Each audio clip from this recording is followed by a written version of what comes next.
நிறைய பேருக்கு blood pressure ஜாஸ்தியா இருக்குன்னு வச்சுக்கோங்க.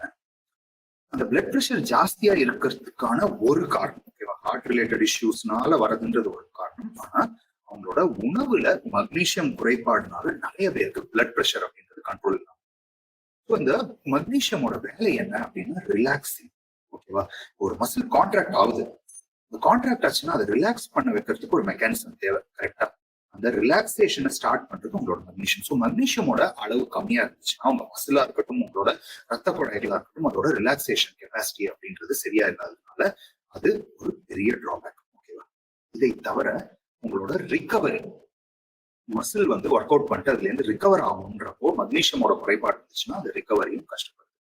மூணாவது, மக்னீசியமோட அளவு சரியா இருக்கும்போது உங்களோட தூக்கம் அப்படின்றதும் ப்ராப்பரா ரெகுலேட் ஆகுது. ஓகே, மக்னீசியம் நிறைய சாப்பிட்டா தூங்கிடுவேனா? இல்ல, மக்னீசியம் சாப்பிட்டீங்க அப்படின்னா உங்க தூக்கம் சாதா தூக்கத்திலேருந்து அந்த டீப் ஸ்லீப், ஆழ்ந்த தூக்கத்துக்கு கொஞ்சம் வேகமா டிராவல் பண்ணும், ஓகேவா. சோ இதுதான் அட்வான்டேஜ்.